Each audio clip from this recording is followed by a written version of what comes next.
This podcast episode features my conversation with Mao no Sekai. It's my second time chatting with her since December last year, so check out that first episode as well to learn even more about her. In this episode, though, Mao returns to promote Earth Defense Squadron Animato or EDSA Book 1, Book of the End. It is the latest addition to her growing collection of original comics creations, and she'll be launching it at Peak of 2025 on July 5 and 6 at SM Megatrade Hall 2. So make sure to drop by to grab her books and explore other local comics. We dove into her comics journey and once again, and the lessons she's gathered over the years that led her to improve and complete numerous comic books.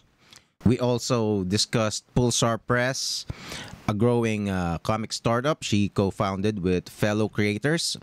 Check out my previous episodes. I just had a conversation with them too. Some of the guys from Pulsar. It's a great episode. And then we explored comics subcultures, including fandoms and cosplay, revisiting Mao's cosplay years, and how the art and community have evolved into what they are right now. Okay, so again, don't miss Peak of 2025 to pick up Mao no Sekai's books, and check out her links in the description to learn more about Pulsar Press. And now, here is TPKP 179 Mao no Sekai, the evolution of geek culture.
Welcome to the Powerful Comics Man podcast. This is Gerald Dorado. Okay, this podcast is part of ano bang tawag? This is also part of the TPKP Peak of 2025 Pinoy Comics Creators Podcast Series. Okay, para sa Peak of 2025 happening on July 5 and 6. So that's gonna be next week, no? And it will be held at the SM Megatrade Hall 2. Peak of 2025. May mga ano yon, mga Philippine International Comics Festival. So it will feature creators from international comics creators, and of course yung mga local din. And I am honored to host one of the participants on this episode, the returning, defending Mao no Sekai. Hello. What's up? Pull your mic. Yan. Hello. Yun. So, what brings you back, Mao? Well, syempre you're making lagari si Mao sa pagpo-promote ngayon. Introduce yourself again. I'm Mao no Sekai, and I'm one of the co-founders of Pulsar Press Comics, which is yung nag-guest po sila last time sa the Comics Man podcast. Mm-mm. Ayun, absent pa ako last time kasi I was at Dia de Manila, which is an event at that was happening at the Metropolitan Theater. Mm-mm. Ayun. So I make mecha Philippine mythology comics. I also make Philippine history in meme format na comics. Also my game, which also has a game na designed by the Epic Gaming Regiment. Ayun. Ayun. And may ano yung La Historia, 'di ba? Yes. Yung like I said, Mao was here before tapos she showed her comics. So what yung mga dati. Pero ngayong peak off, anong pinopromote mo? Meron ka bang mga bago na ipopromote? Yes, I will be launching Earth Defense Squadron Animato, Book of the End. Yun. The first book of the EDSA series. Mm-hmm. Ako nga, no? Earth Defense Squadron Animato. Or EDSA. Oo nga, no? Yan. Actually, This is the cover art. oo. And si Mao is, I think you are considered one of the pioneers of Pinoy mecha. So kasi mecha yung yung mga ginagawa ni yung comics ni Mao. Can you tell us about it again? But Earth Defense Squadron Animato is like ano siya. Kung familiar kayo sa Voltes 5, basically it's an homage to Voltes 5. It's there's a space tyrant who wants to conquer planet Earth, and in the Philippines there are like 8 super robots which are based on deities from Philippine mythology na lalaban dun sa mga parang beast fighters ng space tyrant. So nag-volt in yung mga Ay, hindi po. Parang individuals po sila na na parang Gundam, ganun. Yes, parang Gundam. Oo nga pala. So, anong bago? What is the gist of this comic book? Bali, ano siya, it's a distant prequel to the Propaganda Project Beta, which is my first comic series na mecha din, pero it's more like ano siya, parang tokusatsu siya na and mecha ganun. Ano yung tokusatsu? Mga Kamen Rider ganun. Okay. Pero yung ano naman, it doesn't mean naman na you should read the Propaganda Project Beta. Pwede naman siyang kahit hindi mo na siya basahin before kasi yung connecting factor na nila is yung technology na meron sa The Propaganda Project Beta. Ayun. Pero kung gusto niyo basahin, pwede lang din. Like, if you wanna compare like yung art ko noon to now. Kasi there's a big jump talaga sa style ko noon and now. Oh, so how did that happen? What did you do para sa mga ibang artist na what did you do to improve? I think part of the improvement is nag-transition ako from digital, traditional yung ink and sketch, tapos digital yung renders. Tapos nag-full digital ako kasi stuff happened and doon akong access sa sa printer ko na may scanner. So hindi pwede akong mag-digital method kung wala akong scanner. So nag-full digital method ako. And also yung think ko yung biggest factor for improvement is when I worked sa dati kong employer na kasi sa dati kong work I was lead artist for game and manga nung isang mobile game na locally developed. So dahil doon na-develop yung yung nag-improve yung skills ko sa sa pag-comics ganun and in art. Anong ilang years yung duration ng improvement, yung gradual improvement mo? Mga ilan yun?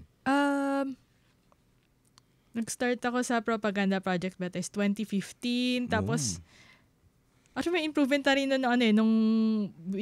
nung sa book 1. May improvement between, well, medyo subtle na siya, pero between 2015 and dun sa book 1, yung chapters 1 to 3, iba yung style niya. Pagdating ng chapter 4, may kung mapapansin mo, may improvement siyang konti. Tapos pagdating ng volume 2 ng Propaganda Project, which is nilabas like 2019, may improvement na naman. So, it's ongoing talaga siya. If you're gonna think hard about it, what are the factors do you think? Kasi parang, kasi you see the results, there's gotta be cause, di ba? Kumbaga, yung mga reasons kung bakit nagkakaroon ng improvement. What do you think were those? Yung mga feedback din ng mga nagbabasa, tsaka nung, yung self-realization din. Kasi your biggest critic din eh. Oo. So, it doesn't mean na you should like, beat yourself up na, I'm not good enough. Ganun. Like, be constructive, ganun. Pag may makita ka na, kasi minsan, at first look, akala natin okay na, di ba? Tapos pag as we go on, parang may mapapansin mo, pagbabalikan mo yun, it's like, parang may mali dito. Parang this doesn't look good. Parang masyadong crowded tong page na to, ganun. Pero kumbaga, nakapublish na yon. Pero when you see parang, 'di ba, when you see a published page na in hindsight, parang sana I could have done better, 'di ba? How do you process that? Parang personally, I just let it go na lang, like para makita din ng readers yung progress. Oo. Kasi kung babalikan mo siya, wala ka matatapos. Oo nga. Actually kahit yung yung mga established talaga, I mentioned this before, Lionel Yu, yung ibang mga works niya parang ang isang natatandaan ko dun sa conversation namin was yung ibang mga pages niya, he wish he could have done better. Kasi hindi siya satisfied. Tapos yung mga tao parang sinasamba na siya, 'di ba? Parang galing-galing ni Lionel Yu, 'di ba? Pero siya, sa kanya mismo, parang I don't know about that, 'di ba? So ibig sabihin, even the greats feel that, no? So yun yung takeaway ko dun. So parang I suppose if Lionel Yu is not satisfied with yung mga ibang gawa niya, 'di ba? Not that he regrets it, 'di ba? Pero parang nakikita niya pa rin, nararamdaman niya pa rin 'yon, yung feeling na he could have done better. And of course, that still pushes him to even work better, 'di ba? So, dapat ganun din. Yes. 'Di ba? So, pero how do you commit to creating better comics, better products? Ganun.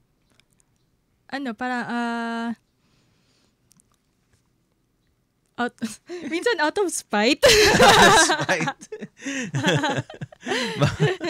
Bakit naman? Sino bang kinakaspitan mo, Mau no Sekay? Umamin ka. Like yung mga tao na hindi sumusuport sa'yo, like when you started, ganun. Parang syempre you want to prove them yourself na balang araw hahabulin nyo rin ako. Di ba? Parang kontrabida lang. Ang grabe, no? So parang birth of a super villain. Pero ngayon, humanda kayo dahil madami ng kakampi si Mau sa Pulsar. Pero it's a motivating factor din siguro talaga, no? But of course siguro mas okay kung parang for yourself, yes, 'di ba? Actually. It's actually for yourself na parang kasi ikaw naman ang mananalo pag na-improve mo yung sarili mo kahit incremental lang, yes. 'di ba? Tapos every time you see it, na parang mas maganda to. Yeah, and for portfolio ko rin actually. Like nag-build din ako ng portfolio ganun. So kailangan syempre as time goes on, may mape-present kang portfolio na magkiklik sa clients.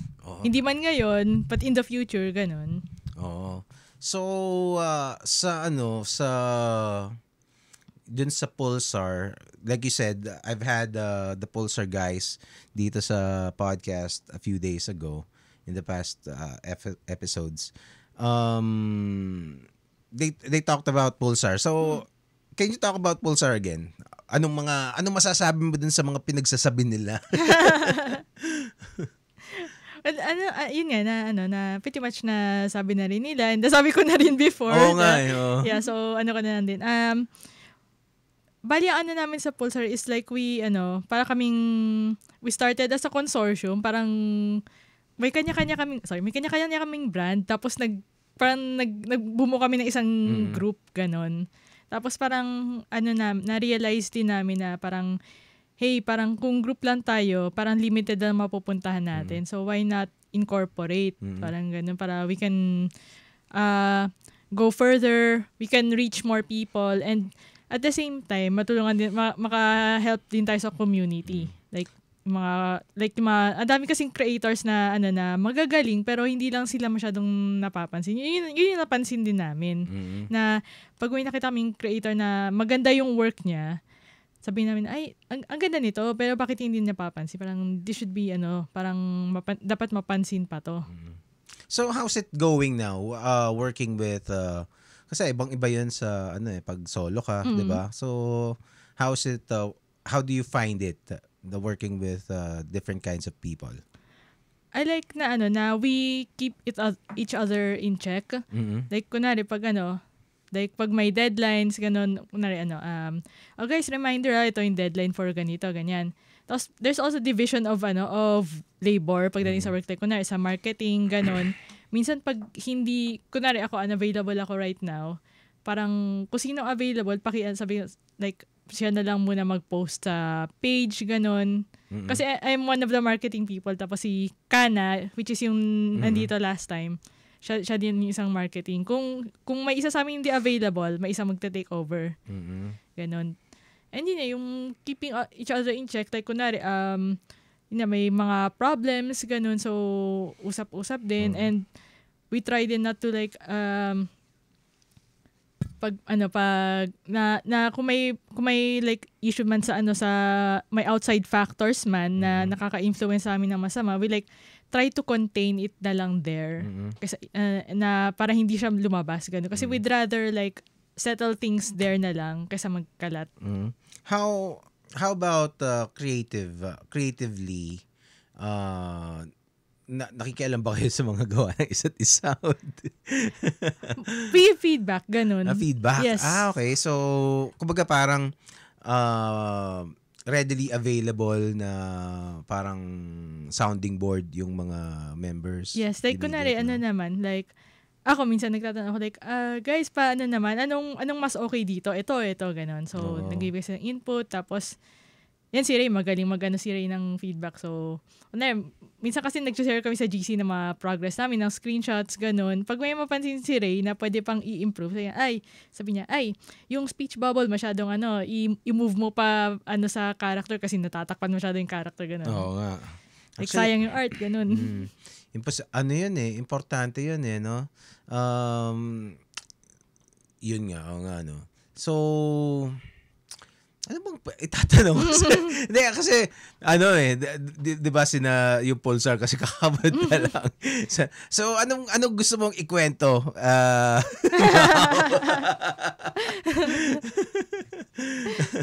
Pero what are you, this is your, ilang Comiket, Peak-Off, ilang conventions mo na to?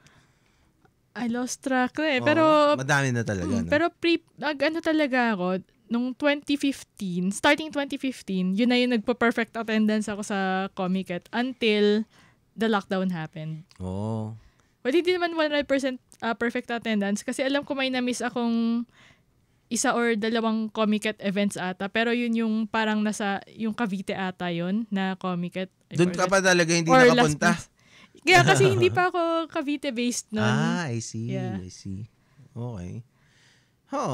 So, why do you make it a point to go to conventions, Comiket, ganyan? Para like to put my work out there, tapos syempre, meet new people, ganun, like mga creators. So, siya? Ano pang mga how important is it for you yung mga conventions na to as a creator? Like it's a nice way to like lalo na after nung pandemic na people are like they're like craving for conventions kasi yung lockdown nga, di ba, mga 1 or 2 years ata na walang physical events, pinagbawal yung mga gathering, ganun. So, after talaga, yun yung talaga yung naglabasa, na yung mga events. So, naging important siya kasi yun yung time na need ng people mag-socialize, and yun naka-affect din yung lockdown nun sa sa mga like creators saka small businesses na kumikita din sa mga events, mga cons, ganun.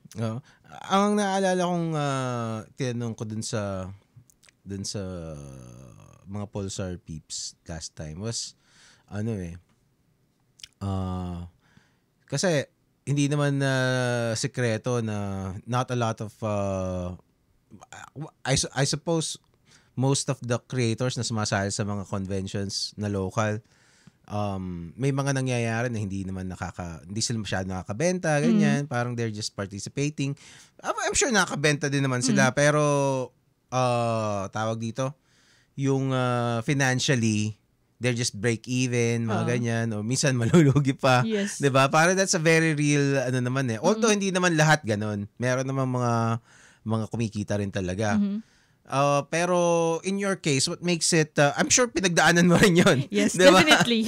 Pinagdaanan mo rin yun, Definitely. 'di ba? So, but in spite of that, sabi mo perfect attendance ka pa rin. What makes it worth it for you?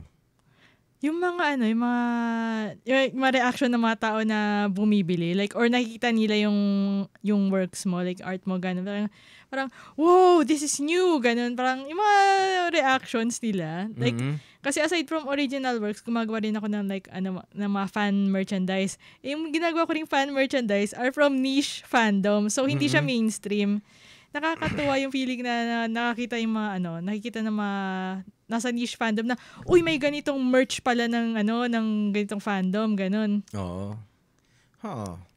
Tapos, may mga products ka pa na iba?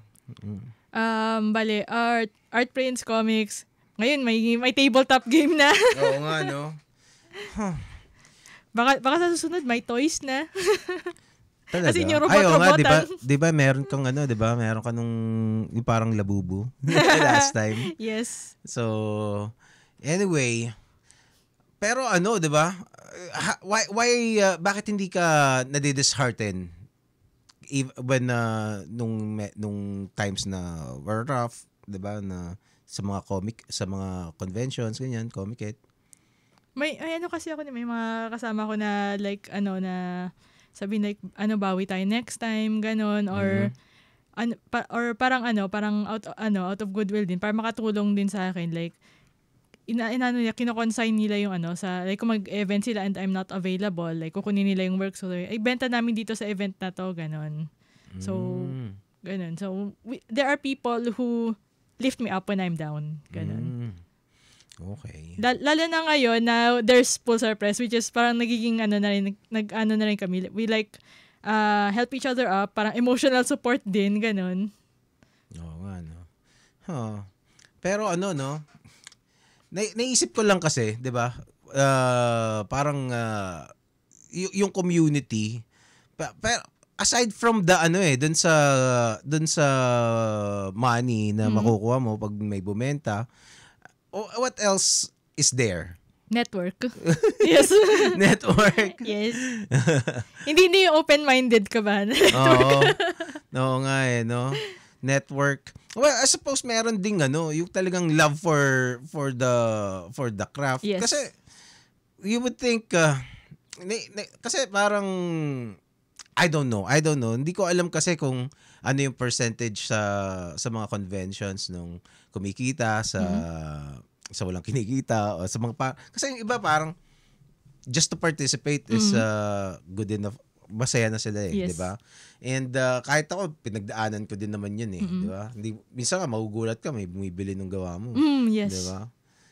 But of course, eventually you would have to parang kailangan bumenta naman to. Kasi parang parang rin yun eh. Pag hindi bumenta yung gawa mo, di ibig sabihin questionin mo rin kung okay ba yung binebenta mo, diba? So yun. Anyway, Ano pa? Ano pang usapang convention? Ano pa bang mga ginagawa mong iba pang mga trip mo aside from comics, Mau? Cosplay din ako pero hindi na masyado ngayon kasi yung gastos ko ay napupunta na sa comics. Oo. Magastos din kasi na hobby ang cosplay. Like, isang buong set. Nasa 4 digits yun. Talaga? Yes. Pero ano naman, kung ano naman, may mabibili ka naman na pre-owned sa like Facebook page, ganon. Mm-mm. Pero kailangan mo lang mabusisi sa seller and sa binibentang costume. Anong mga klase? Oo nga, nakita ko may mga cosplay kayo. Sumasali ka ba dun sa mga competition? Dati. Talaga? So, Nung active pa ako sa cosplay community. Mga kailan yun? Early years ko ng cosplay. Siguro mga 2006, ganun. Talaga? Or 2007. 2007. Anong event? May event sa UST noon.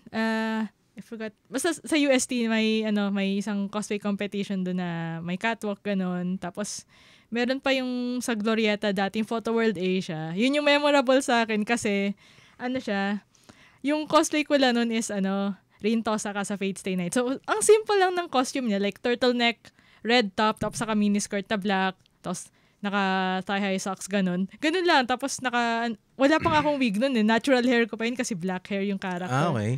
So, hindi pa uso nun yung mga wig pa nun, mga yung mga shiny na wig, nabibili sa Baclaran, ganun. Sa Divisoria pala, ganun. So, yun na yung costume ko nun. Tapos, nakapasok ako sa top 10 ata ng Photo World Asia. And I was like, how? Ito lang costume ko. Talaga? Yeah. Kasi I think nadala sa characterization, like yung mga poses ng Ano ba yung character nung di ko kasi kilala yung character. Paano yung character niya? Character niya kasi is parang sa Fate lore, may masters, may servants. So yung masters, sila yung nagko-command sila ng mga servants, which is like heroic spirits. So spirits ng mga heroes from different countries, from different mythologies, ganun. So, meron si Arturia Pendragon, si King Arthur, / Arturia Pendragon, si Medusa, si Hercules, or Heracles, si, Medea, Kojiro Sasaki, ganun, iba-iba siya. Okay. So, ilan yung how many times did you participate in at saka sino yung how do you get sucked into that community? Nag-start siya actually like sa college friend ko. Sabi niya, "Uy, parang bagay sa yung ganitong character." Tapos nagbubudulan na. Talaga? Yes, ganun lang yung budulan sa pagko-cosplay. Like parang bagay sa yung ganitong character. Pero nagko-cosplay din yung nagbudol sa'yo? Talaga? Ang labo nun na. Hindi kasi parang I came from a different time kasi a little bit earlier, 'di ba? Nung bago yung cosplay, ang weirdo talaga noon. Weirdo ako doon. Sabi, bakit ka Tapos syempre makakita ka ng mga cosplay na hindi naman ganun kaganda, 'di ba? Tapos parang Queen Amidala na karton-karton, 'di ba? Parang ganun. O kaya merong ang mga kino-cosplay dati noon, either Star Wars, Lord of the Rings, a little bit of the Marvel characters, ganyan.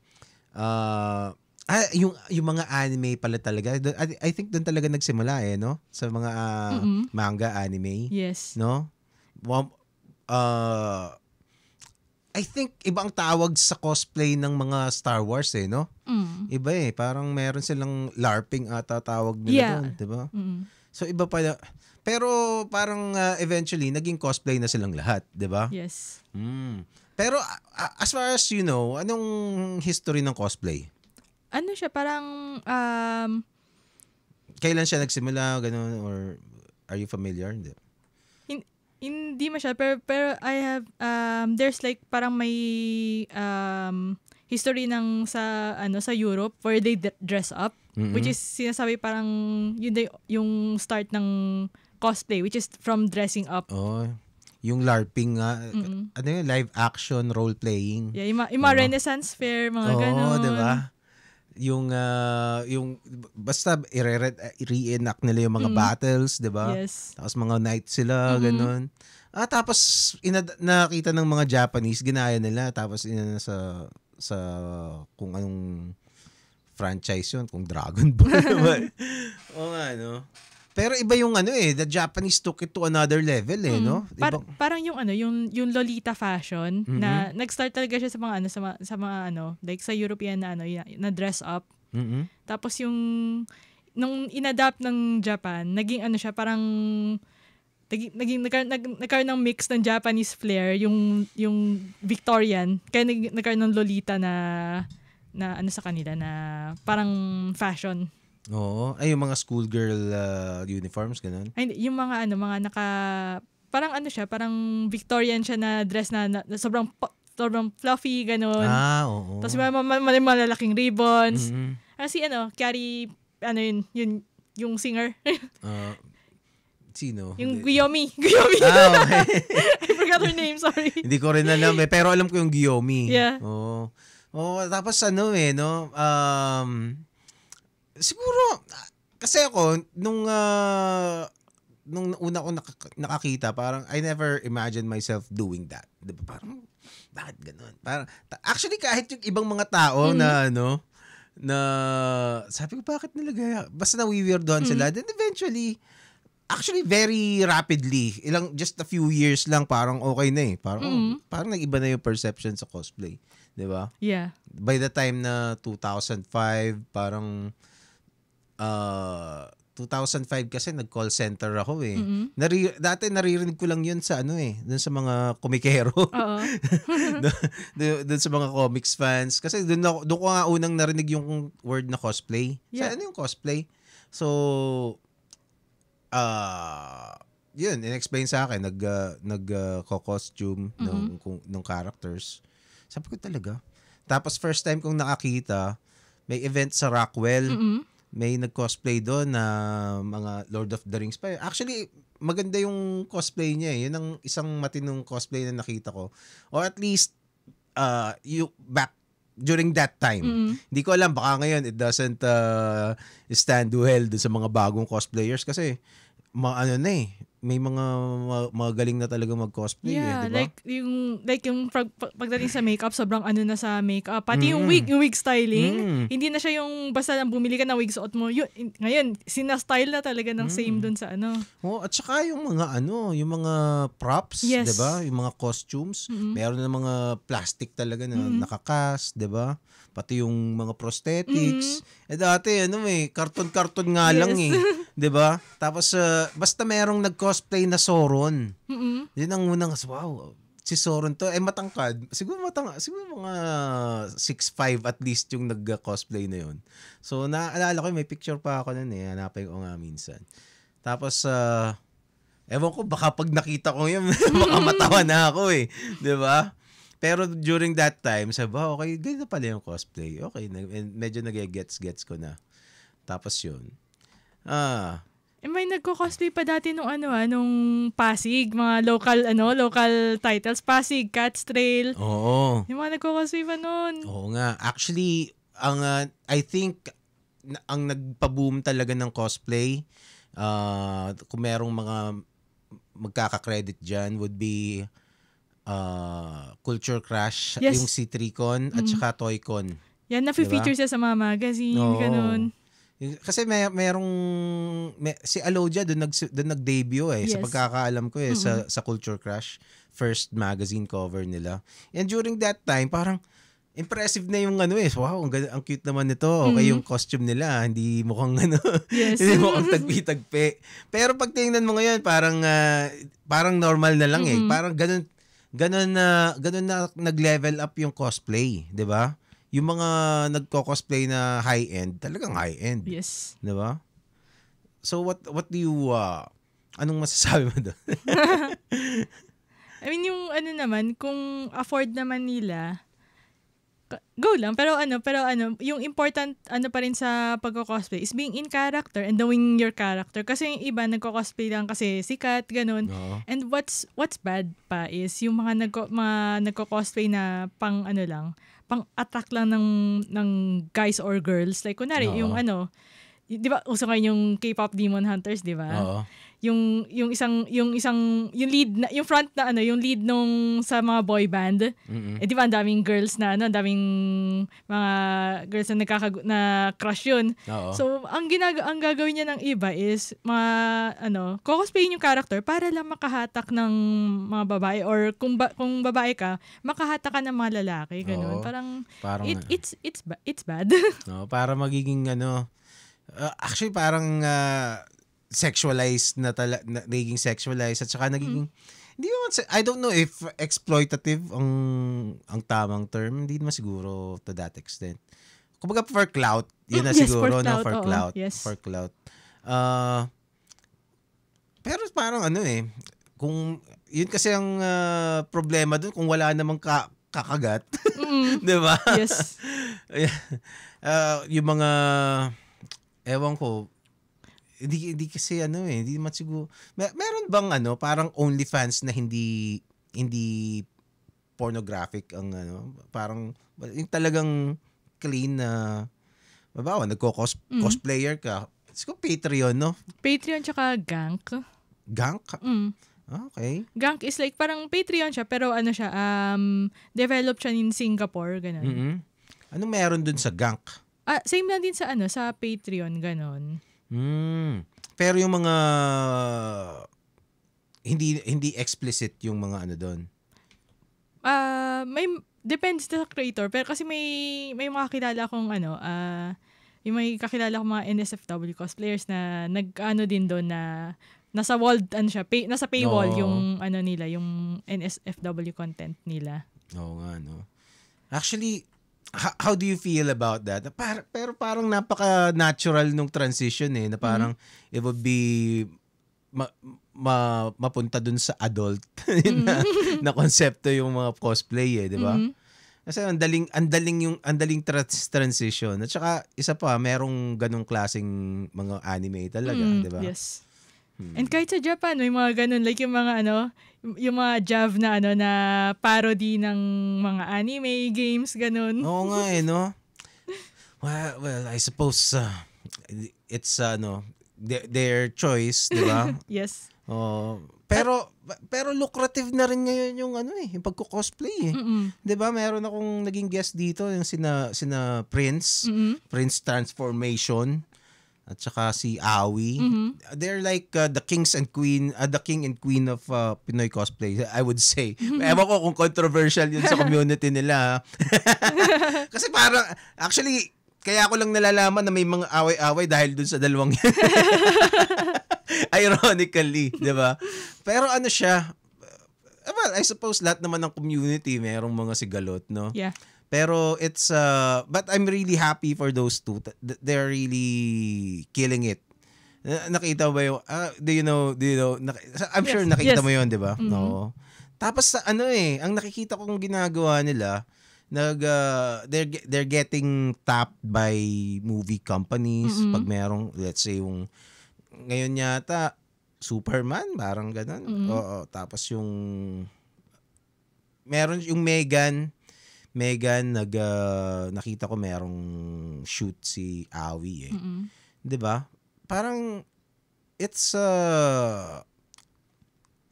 yung cosplay kumbaga ang layo na ng narating. Yes. No? So what do you say? What can you say about that? Well, it's good naman na hindi na siya unlike before na parang discriminated yung pagko-cosplay or mga cosplayers, ganun. It's good na naging naging open na rin ng public sa idea ng cosplay, ganun. Pero lang, parang siguro ayun,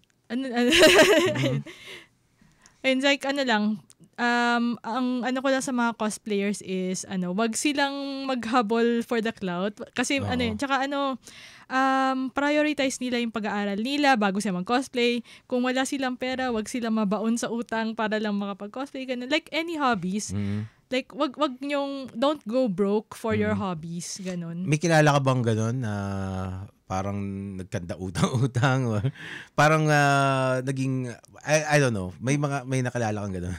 Not personally, pero alam mo naman sa community, minsan may napapadaan na chismis, ganun, mga ganun? ganun. So, may nalalaman ka na may cosplayer na ang dami na palang utang kasi hindi na kakabili ng costume, tapos hindi rin pala binabayaran yung mga inutangan niya, ganun. Hassle, no?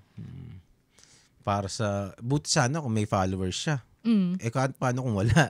Or kung may kung may job sana siya, di ba? Or kung may hustle siya or racket, ganun. Kasi like I said, kung let's say sa TikTok may mga cosplayer akong nakikita na I don't know if they're earning money, pero definitely they're gaining followers.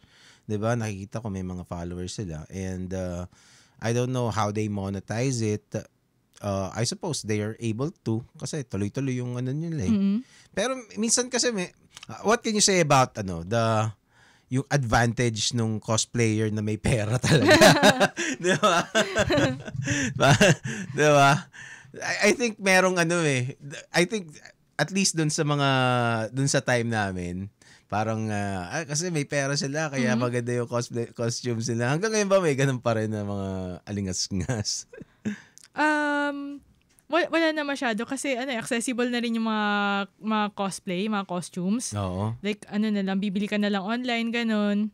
Ganun? Yes, ganun siya. Dati pa nga, like before nung wala pa yung mga Shopee, wala pa yung mga Taobao, like before talaga, puro may either made to order, maghalongkat ka sa ukay-ukay tapos i-modify mo, or maghanap ka ng papagawa. So, dati, kapag naging issue pa before yung costume na sarili mong gawa sa pinagawa mo. Naging issue yun dati. Like, kung pinagawa mo sa iba yung cosplay mo, sabihin na, ay, hindi ka totoong cosplayer kasi pinagawa mo sa iba yung costume mo, ganun. Actually, oo nga, no? I would imagine that. Kasi that is the art eh. 'Di ba? Parang yung kaya ka bibilib sa isang cosplayer na maganda yung costume kasi nakita mong, alam mong wala namang gumagawa nun dati eh, 'di ba? Ngayon pag makikita mo meron ng mga bodysuit na let's say Deadpool, 'di ba? Parang kung maganda lang yung katawan mo, bibili ka na lang. Pero dati talagang magtatahi ka. Yes. 'Di ba? Magpe-paint ka, 'di ba? Maghanap ka ng tela sa Divisoria, ganun. Oo. Kumbaga may artistry na involved. Kaya dati parang bilib na bilib sila kina Alodia. Ang ganda nito. Tapos, I don't know, maybe, di ko alam kung ginawa talaga na sina Alodia mismo yung gumawa nun, or meron silang may tumulong sa kanila or what. Pero, eventually, kasi may mga BTS na pinopost na Prince, meron siyang mga mold talaga na alam mo yun, mga mannequin na nila, inaano niya, parang ini-sculpt niya yung magaling din eh, di ba? Magaling sa prosthetics. Marunong din talaga siya mag-sculpt eh, di ba? So, makikita mo yung, dati meron siyang cosplay na yung sa Stranger Things, yung monster. Ang tawag doon? Yung mukhang plant, di ba? Ano pangalan nun? Parang basta yun. Ibig sabihin, hindi mo magagawa yun kung hindi ka marunong mag-sculpt eh. Yes. Diba? So, may skills din talaga. And dun ka bibilib. Kasi wala ka namang mabibili siguro. Yeah. Ganun, diba? So, ano yung mga sinasabi na tungkol dun sa mga ganun na mga parang inferior ka kung hindi mo gawa yun? How did the community react? Di ko na subaybayin yung mga ganong issue kasi may mga ganong issue before, tapos eventually na rin siya, nawala na rin siya kasi naging accessible na yung mga costumes na ready-made. Oo nga, no? Eventually tinanggap na lang. Oo nga, no? Tsaka may rin, parang ginawang business na rin ng iba, so alam mo yun, parang makatulong ka na rin sa ibang tao. Like, doon na rin nag-start yung mga nagka-craft ng mga weapons, mga armor, gano'n. So, ginawa na nilang business. So, ayun, I think since then, parang nawala na yung ganong issue. Kasi, nakakatulong ka rin sa iba. And kung you're a working person na wala ng time mag-craft ng costume, papagawa mo sa'yo. So, maintindihan mo na, ay, sige, papagawa ko na lang to para At saka parang it's acknowledgement na merong magaling talaga na specialty nila yun Parang artisan na pag nalaman nilang sino gumawa ng costume mo, let's say, kasi alam ko si Spider Dan, meron siyang go-to, costume maker ng Spider-Man Binanggit niya yun So, proud siya na yun ang gumawa ng, ng costume niya. 'Di ba?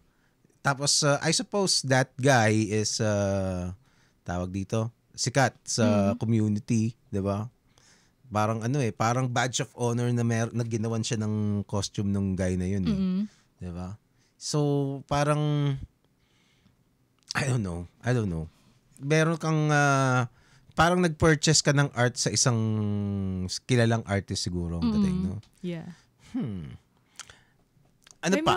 May mga like yung mga networks like mga GMA, minsan nag-ano din sila nag-hire sila ng mga craftsman ng cosplay, mga ganon. Oo nga, no? Ganon, like for their mga, nila, sa mga drama nila, ganon. Sa mga Encantadia, no? Oo nga, no? Kaya yun yung sinasabi ko na parang lahat ng creative industries magkakasunod. Kasi nagsimula sa comics, naging manga, 'di ba? Manga, tapos naging anime. Tapos, syempre, kumalat yun, 'di ba? Tapos, merong gumawa ng mga cosplayer, may mga gumawa ng mga fan films, 'di ba? Tapos, eventually, naging live action, nagkaroon ng full feature film. Tapos, may soundtrack, 'di ba? Ang daming may mga makeup artist pa lang, buhay ka na 'di ba? And it's actually nung first time kong nalaman na yung mga professional makeup artist, kahit yung sa mga kasal-kasal, 'di ba? Ang laki pala ng kinikita no, 'di ba? Pero ikaw, how about your makeup? Nag-aaral ka bang mag-makeup na pang cosplay? Yeah, sa lang sa mga nakikita ko lang sa mga reels ganon, or minsan sa mga mga friends ko rin na cosplayers, nag-share sila ng tips ganon. Tapos dati kasi dati wala pa yung ganun, yung may mga bibili ka ng brush set. Dati foundation, pulbos, lip gloss, tapos na. Ganun lang yung makeup dati sa cosplay. Ngayon pang mas na talaga, kailangan mo pang mag-contour, tapos yung eyeshadow, mga ganun, ang daming eklavu. Yung mga makeup transformations, no? Na parang magmumukha kang katulad ng ginagawa ni Paolo Ballesteros. Yes. 'Di ba? Ang galing nagmumukhang babae talaga 'di ba? Na-try mo na rin yun, di?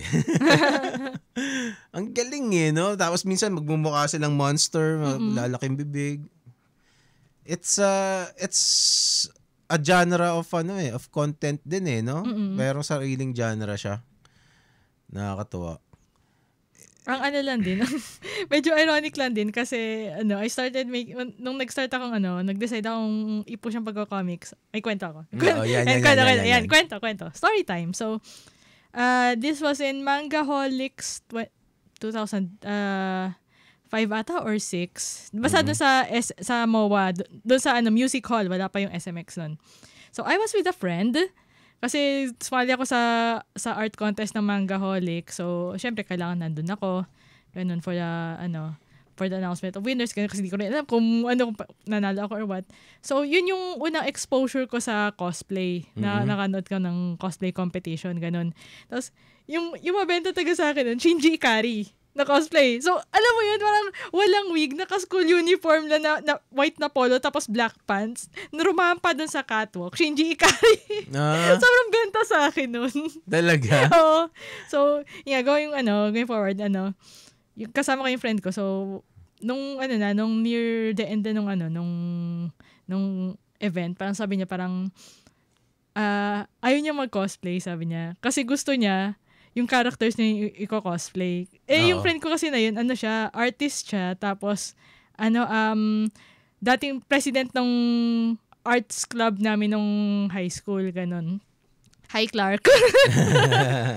Hi, Clark. Ayun, so, sinabi niya na, parang sabi niya, he doesn't want to get into cosplay kasi gusto niya yung characters niya i-cosplay. So, parang, yung sabi niya, it hit me na like, O nga, no, parang maganda nga yun, no, na yung characters na ginagawa ko, i-cosplay, ganon. Oo. Pinush ko yung paggawa ng comics. Oo nga, no? Speaking of that, sa community, ilang percent ang nagko-cosplay ng mga local IPs? Tingin mo?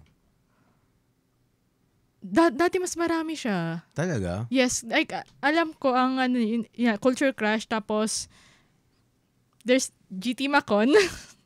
Ano yung GT Macon? GT Macon, isa siyang parang local event din siya na comics, local comics event din siya. Mm-hmm. Doon ako nakakita ng event na may mga cosplays ng local IPs. Talaga? Yes. Medyo sinong mga characters ng mga nandun? Sino ba yun? Nakita ko lang siya sa social media na meron yung isang kakilala ko, nag-cosplay, Estrella ata yun, na parang superhero siya na babae. Tapos, di ko maalala yung iba ba. Pero alam ko may Pasig tsaka Cat's Trail doon. Ayun, yun yung mga yung madalas kong nakikita before na cosplay. Yun lang, GT Macon was a short-lived event. Kasi Oo nga, no? Wala na eh. Medyo controversial yung, medyo ma-issue yung yun. Parang narinig ko nga yung familiar siya pero ewan ko. Pero sayang lang talaga yung na ina-advocate niya yung local IPs through cosplay. Which is sana gawin din more ngayon. Like sana ma-normalize siya. Na makita ka sa events ng mga nagko-cosplay ng Combatron, ganun. Or may mga nagko-cosplay na din ng 13, pero ang dami pa nating IPs. Like hindi lang si Darna, hindi lang si Captain Barbell, hindi lang 13. Ang daming IPs ngayon na pwede na maganda yung cosplay. Oo nga, no? It's kasi doon mo malalaman na may na may following talaga, na may fandom talaga yung IP mo, di ba? Yes. Pag merong nagko-cosplay. Although minsan parang may mga nangongomission na mag-cosplay mo yung character. Yeah, diba? parang parang sa mga events marketing nila. Yeah. Parang sa mga events na nag-hire ng mga parang yung sa mga car events, nag-hire ng mga racing girls, ganun. Oo. Pero ang saya din siguro no? Kasi ang alam ko sa yung ibang conventions, like alam ko sa Comic-Con, comic-centric talaga sila eh. Parang hindi nila I'm sure they have nothing against cosplay, pero mas focus talaga sila sa comics, 'di ba? Magkakaiba ng styles yung mga siguro, yung mga comics event. Pero hindi parang doon sa mga comics conventions, parang more on toys yung yung mga cosplay no? Hindi siya masyado sa comics. Yung mga comics events parang wala akong masyado nakikitang nagko-cosplay. Or at least yung nasa stage, 'di ba?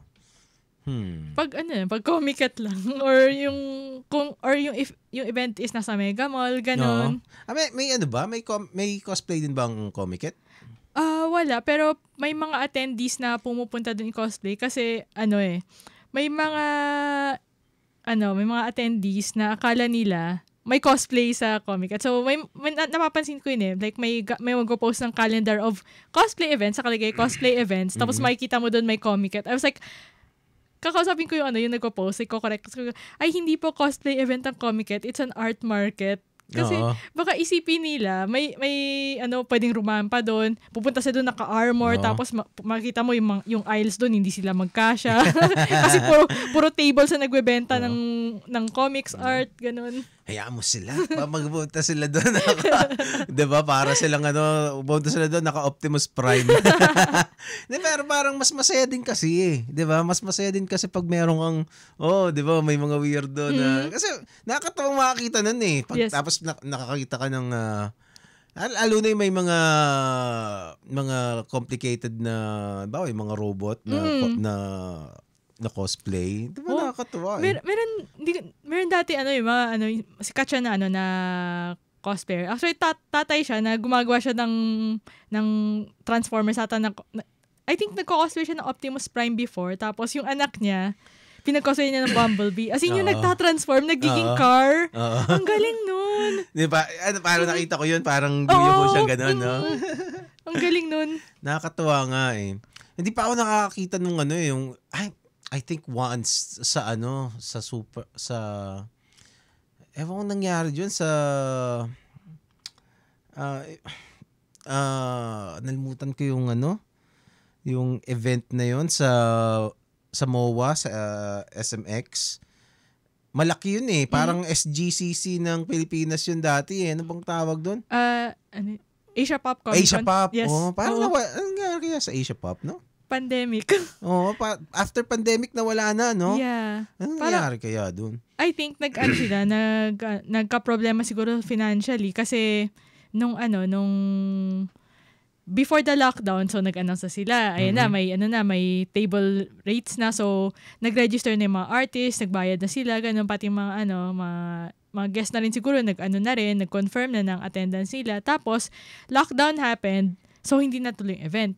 Ngayon, nagka-problema sa refunds nung Sa refund? Yes. Hassle.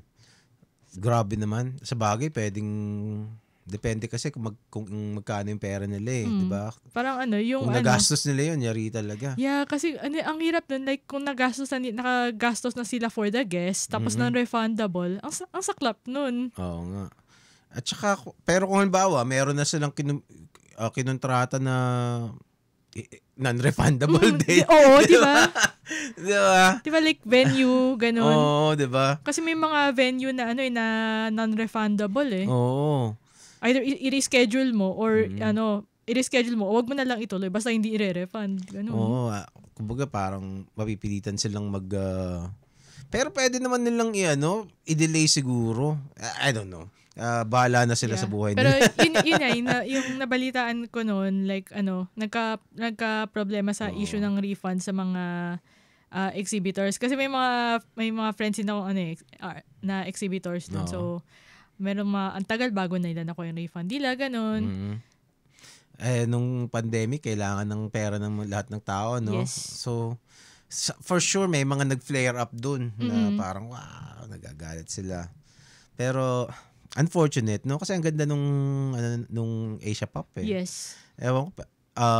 Tapos meron sila, basta, it's grand. You feel the grandness dun sa, sa bagay, ngayon, yung Super Manila, kung anong Comic-Con anong conventions, peak of para sa peak of to pero magkakatropa naman tayong lahat, 'di ba? Iba naman kasi yung peak of sa pero ngayon yung mga maganda peak of yung Super Manila, 'di ba? Comic-Con din of course, institution yan ng ilang 2 decades na, 'di ba? Yes. 'Di ba? So ang Comiket 10, 'di ba? Kaka-10 lang ng Comiket. Tapos Peak Off. Actually parang parehas yung Peak Off. Nauna pa ata ang Peak Off sa Comiket eh. Nauna yung Comiket sa Peak Off. Nauna ba ang Peak Off started, dati siya parang wala pa siyang event yung Peak Off before. Magkakaroon dapat siya ng event nung lockdown. Talaga? Like na siya for September dapat nung 2020 and nagkaroon ng lockdown so hindi siya natuloy. Ang alam ko kasing first na ko yung Peak Off was I think 2010 pa. Di ko alam kung kung alam ko Peak Off yun sa Mega Mall. I think Pika.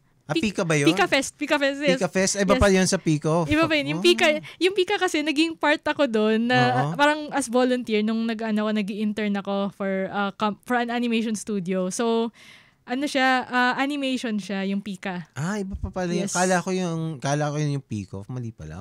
Okay. Pero naalala ko yun kasi may nagbenta kami doon eh. I think yun yung huling convention na nag-participate ako. Anong year yun? 2010 or SM? 29. SM Mega Mall. Okay, hindi sa amin yun. Hindi pa ako part nun. Kasi yung Pika Fest na naging part ako is nasa SM North dun sa Annex. Pero siya, maganda kasi may mga todos recados din. Mhm. May mga exhibitors na kung ano, no? Tapos madaming nagko-cosplay. Yes. Diba? Dahil nagko-cosplay nun eh. May mga, alam ko may Darna doon na maganda yung pagka-cosplay niya. Tapos, kung sino-sino. Okay, no? Yung sa SGCC kasi hindi pa ako nakakapunta eh.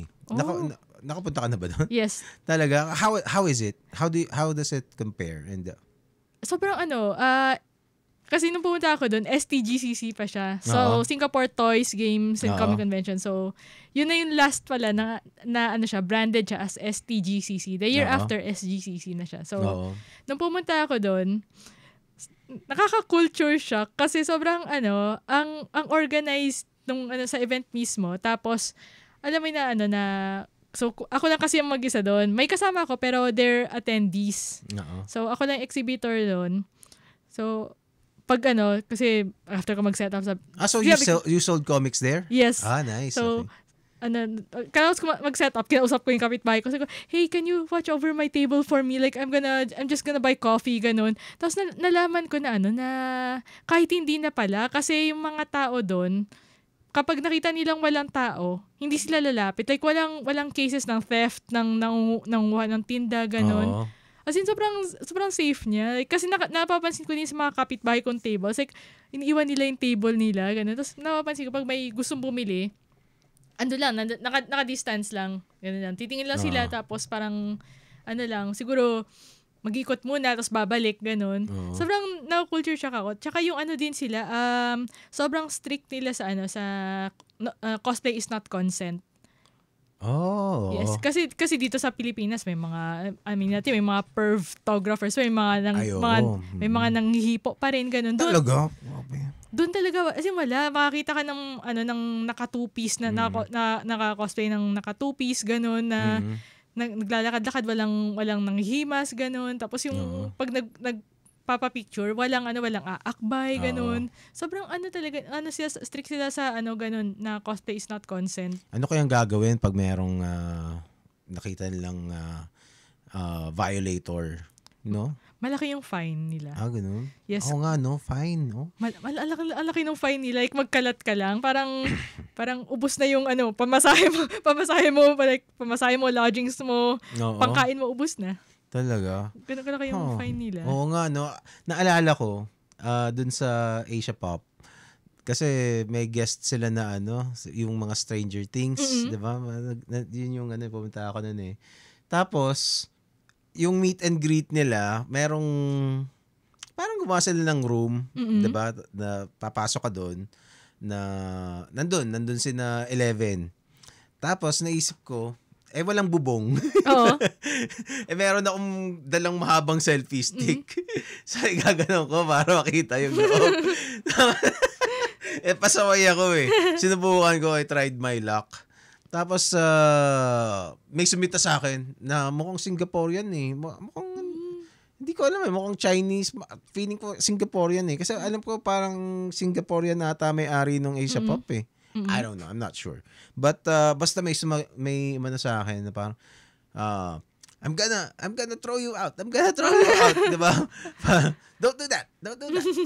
You wanna get parang may accent kasi na parang Chinese eh. Ano sabi niya sa akin? You want me to throw you out? Parang ganun. You want me to throw you out? You want me to throw you out? So, no. I'm sorry. Nakasumalis na ako. Patay mali siya.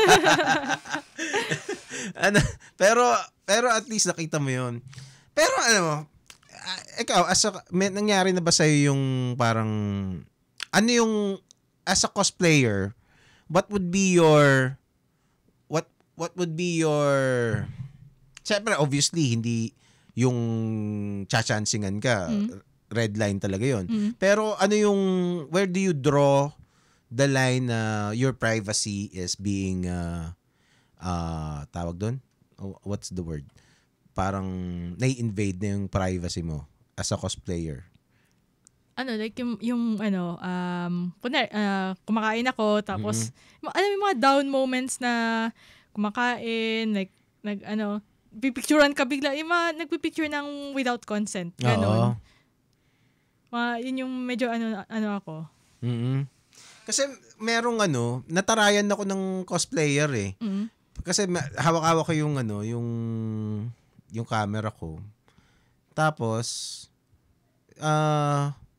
hindi ko naman sila pinibidyohan. Nakaganyan lang talaga ako. Tapos kala niya siguro binibidyohan ko siya. Eh parang nagpapahinga sila dun sa may gilid ng wall ng ng SM. So narinig ko dun sa may bandang likod ko na parang tawag dito. Basta may sinabi siya na snarky. Sabi ko, hindi ko naman So, may ginawa ba akong mali? Parang ganun. Honest to goodness, di talaga ako, di ko sila binibidyohan.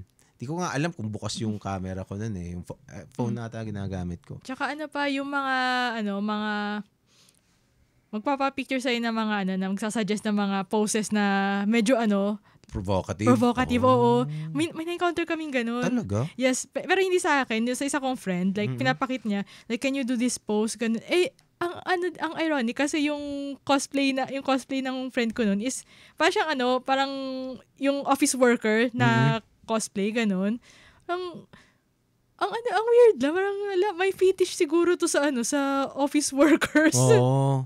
Ang creepy nun, no? Oo. Ang creepy nun. Kasi nakita na namin, buti may mga kasama din kami noon, like yung friend ko. So nung nakita na namin na na hindi siya talaga umalis, may pinapakita siya, nilapitan na namin.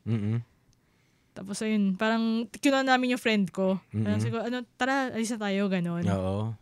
Buti, good for you. Meron talagang actually sa cosplay community yung mga photographer na 'di ba? Parang alam ko may mga ganong klaseng issues eh. Yes. May mga photographers na magi-invite ng photoshoot tapos manyakis pala, 'di ba? Yeah. Why do you think people may mga bakit kaya may nabibiktima ng mga ganon? What is the mindset nung cosplayer na parang kasi parang bakit ka sasama doon sa unless kilala niya, 'di ba? Tapos hindi niya alam, 'di ba? Usually yung mga yung mga bago pa lang sa cosplay. Oo. Kasi parang syempre di mo man sisisihin yung yung di ba sa sinisisi ko, 'di ba? Pero it's nagtataka lang ako doon sa apog, kapal ng apog nung 'di ba? Nung lalaki na photographer na manyakis, 'di ba? Parang kasi ako parang di ko may isip na gagawin ko 'yun eh. 'Di ba? Sa ba yan? 'Di ba? Maisipan lang na manyakis to. Parang ayoko na eh, 'di ba? Tapos gagawin nila 'yon sa panahon pa ngayon, mga screenshots, wala kang kawala eh. 'Di ba? Pag nagmanyak-manyak ka diyan tapos isang screenshot ka lang tapos ka. Yes. 'Di ba? So yung siguro yung mga ganong klaseng predators, iba na rin talaga yung takbo ng utak eh, no? Na parang hindi na sila nag-iisip ng matino. True. Lalo pa ngayon may madami ng mga woke, 'di ba? So parang isang ka lang, nako. Ewan ko. Although it's good na na-out yung mga ganun, no? So, pero sa mga tawag dito, ano bang tatanungin ko? Nalimutan ko. Hindi umepekto ang ginkgo biloba. Hindi, siya. It's fascinating lang how cosplay na dati oddity, 'di ba? That is just ang weirdo talaga eh. Weirdo lalo na yung mga, let's say, makikita mo medyo may edad na, 'di ba? Tapos nag-cosplay. Pero looking back, parang they're just people who just love things, 'di ba? Doing things na self-expression, 'di ba? Or in what we call it na we're just weirdos who like playing dress up. Oo nga 'di ba? Kanya-kanyang weirdo lang talaga eh, no? Oo nga, no? Kaysa naman maging manyakis na photographer ka, 'di ba? Totoo. Hay nako. So, what else? What else can we talk about, Mau? Or mamaya ano ka pa. So pero one thing na I would like to commend you is your sipag. 'Di ba? Bakit ang sipag mong dito sa pagko-comics na to? Everything from creating to promoting, ganyan. Ang mindset ko sa ganyan is ako lang kasi ang like I've got no one else to like to work with or to rely on. Kaya ako lang. Kasi kung may pera ako, I would hire people to do some stuff for me. Since wala akong pera, so kanya-kanyang na lang. Sariling sikap na lang, ganun. Oo. So you gotta do what you gotta do. Yes. Yun. I suppose, ano pa ba? Let's make it so. Do you have anything else that you want to say before we end? Please support Pulsar Press Comics. Magkatabi na po yung table namin, yung booth namin ng Pulsar Press Comics and Mao no Sekai. And si Ray Cousin din, nasa ibang dayo yung booth niya, pero please support him din po. Ayun. So we'll be having new releases sa Peacock. Mine is mahilig po kayo sa Robot-Robotan, Earth Defense Squadron Animato, Book 1, Book of the End. Ayan. Robot-Robotan. Talk about your event dun sa Peacock. 'Di ba meron kang game? Yes. Abangan niyo po kami sa stage po sa Saturday. Actually, 2 beses po akong lalabas sa stage. Yung day 1, day 2? Both Saturdays actually. Sa Saturday actually, yes. So, we will be having a stage time po sa Saturday at 3 p.m. So, makikipag islaman si Boss Gerald. Makikipag-islaman siya sa stage with surprise na lang kung sino pa. Humanda kayo sa mga kalaban ko. Malaking pagkakamali. De joke lang. Pero secret pa ba? Secret pa ba 'yon? Yeah. Secret pa. Okay. Yung yung baka kasi hindi pa pwedeng announce. So, yun, may isa pang stage time din ako, I think. Okay. Yeah, sa Okay. Saturday din. So, surprise na lang. Punta na lang kayo. Para kung gusto nyo naman, punta na lang kayo. Oo nga no? But again, thank you to Peacock, kina Paolo, kina Shaira, and the rest of the team for giving this opportunity and sending out artists. Meron pang ilang nakapila before the event, and this series had been amazing. To those people who are just following the series, yung ibang previous guest ko, nangihinayang talaga ako kasi konti lang yung nakakanood eh. I wish the comics community can support it kasi sayang talaga yung mga kinukwento nila, yung mga insights, yung mga how they dealt with the problems that they encountered sa pagko-comics, yung mga stories from the past, 'di ba? History ng comics and tawag dito nung independent publishing. It's nanginayang ako na hindi masyadong napapanood ng community. Although nandun lang naman 'yon, it's there to be discovered not just by the community but everyone. Kailan ba natin mag-invoke ulit ng mga Nigerian? Oo nga no. Grabe.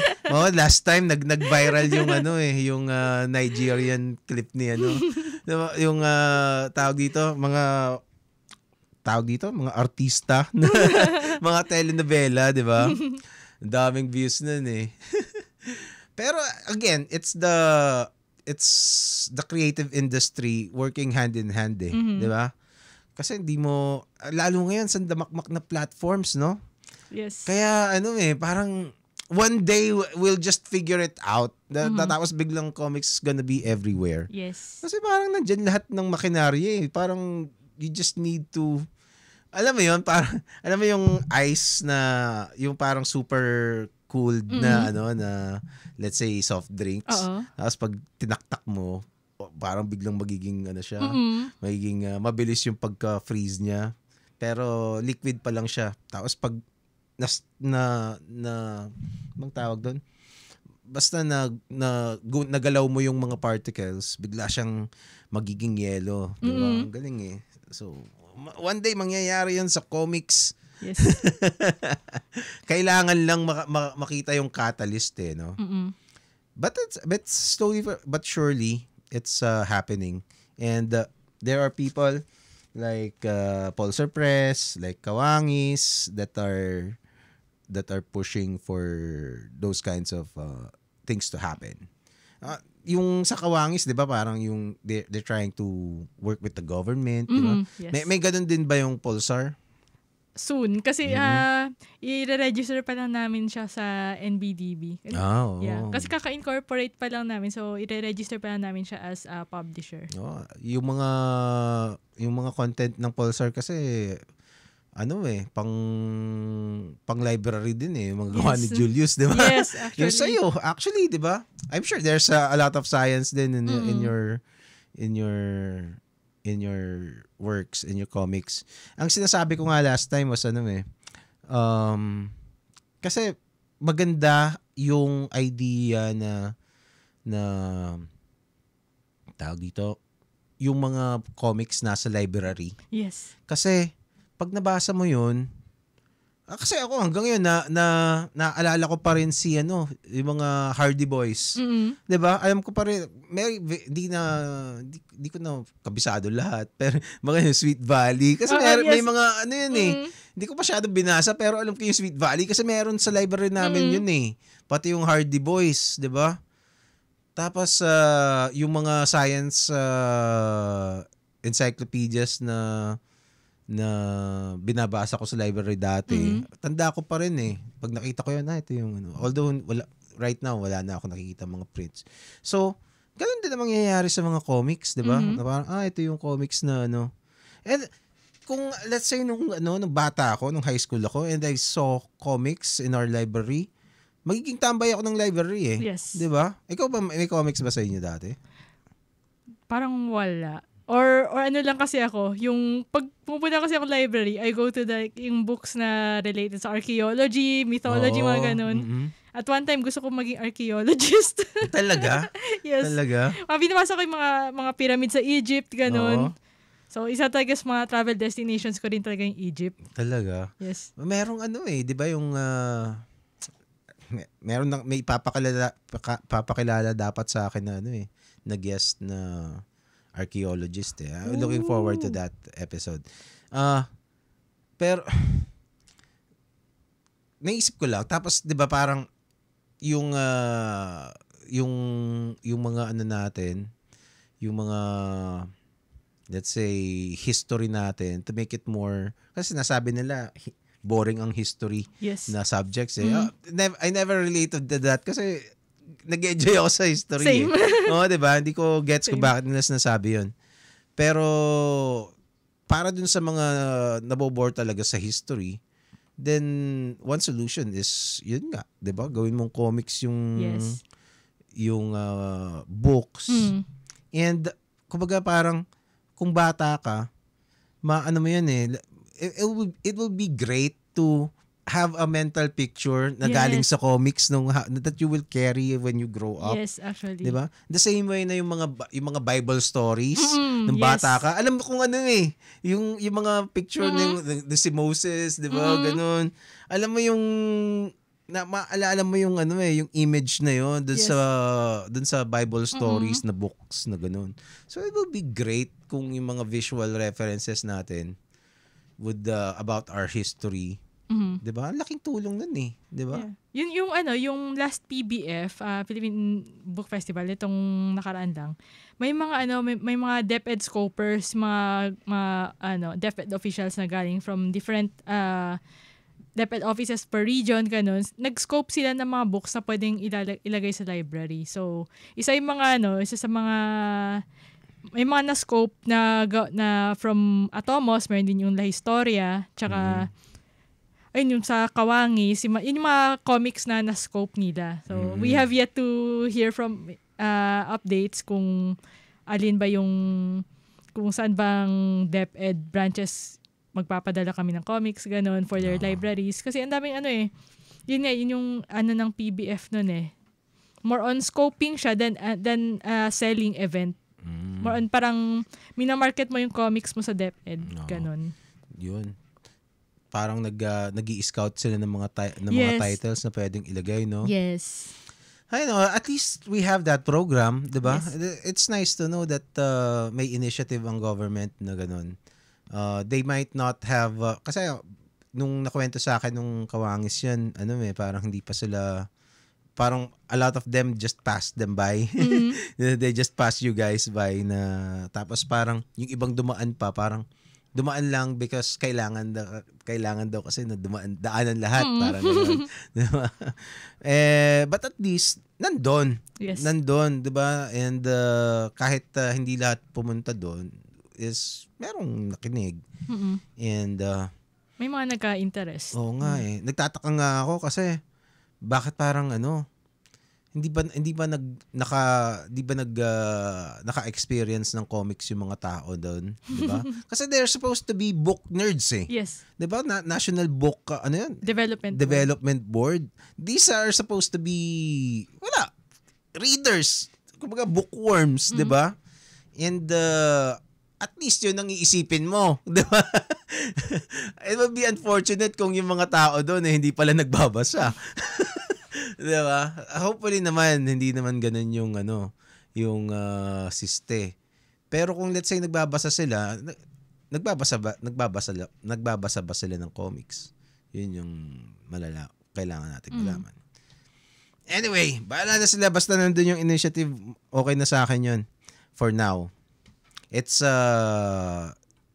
kumbaga toka na ng community ng comics para mas malaman, 'di ba? Yun. So I suppose any parting words for today's episode?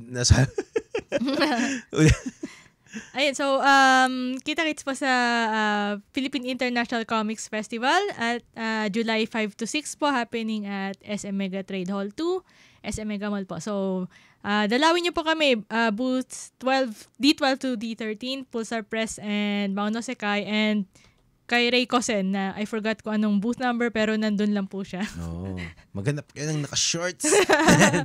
Katabi niya po si Toby Abad. Si Toby, okay. Yung kapitbahay niya. No. So dun sa mga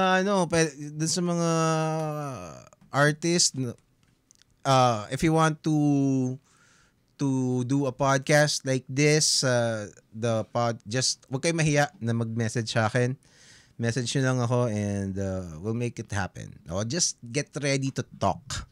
Okay na ako dun. Okay? So, yun muna. Okay, salamat, Mau. Yeah! Thank you very much and Thank good you. luck to the event and to Pulsar. I have high respect to you guys. And yun. Yun muna. Paalam. Yun.